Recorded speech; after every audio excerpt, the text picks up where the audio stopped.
कांग्रेस अब एक राजनीतिक रंगमंच बन चुकी है, जहां हर पात्र का एक ही उद्देश्य है, सीएम की कुर्सी पर कब्जा। और इस नाटक का सबसे मजेदार हिस्सा यह है कि दर्शक खुद पार्टी के नेता और विधायक हैं, जो ताली भी बजा रहे हैं और पटकथा भी बदल रहे हैं। कर्नाटक में रणदीप सुरजेवाला की एंट्री उस किरदार की तरह है जिसे हर बार संघर्ष समाधान के लिए भेजा जाता है, लेकिन बेचारे के पास न नीतियां हैं न नैतिकता, सिर्फ आलाकमान का आदेश और उसका झूठा आत्मविश्वास। वो विधायकों से 1 to 1 मिलकर वही पुरानी स्क्रिप्ट दोहराएंगे कि सब ठीक है, सब शांत है, पार्टी एकजुट है, और हुआ भी यही।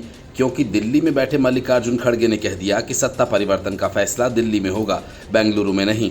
मतलब बेंगलुरु टूर पर सुरजेवाला को मन बहलाने के लिए भेजा गया था। मंच पर भले ही सिद्धरमैया और डीके शिवकुमार हाथों में हाथ डाले दिखे, लेकिन सब जानते हैं बैकग्राउंड में तलवारें खिंच चुकी हैं और सिद्धरमैया की विदाई के ढोल बज रहे हैं।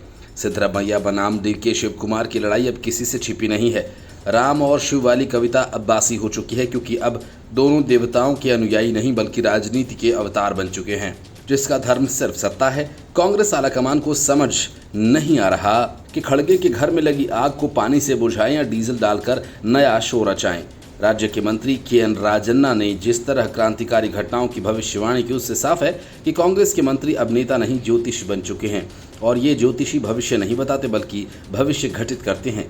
इनके बयानों से पार्टी की एकता तार तार हो रही है और आलाकमान है कि कान में रुई डालकर ध्यान लगा रहा है।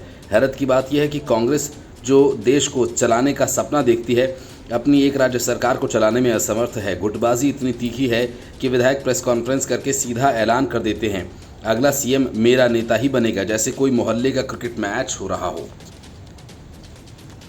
डीके शिवकुमार का बीजेपी के करीब जाना और फिर सफाई देना, ये कांग्रेस की वही पुरानी चाल है। पहले आग लगाओ फिर कहो धुआं नहीं था। सत्ता की इस लुका छुपी में सिर्फ एक चीज गायब है, जनता का हित। लेकिन जनहित से कांग्रेस का क्या लेना देना? जब तक नेता खुश हैं तब तक कुर्सी सुरक्षित, बाकी सब पब्लिक डिप्लोमेसी।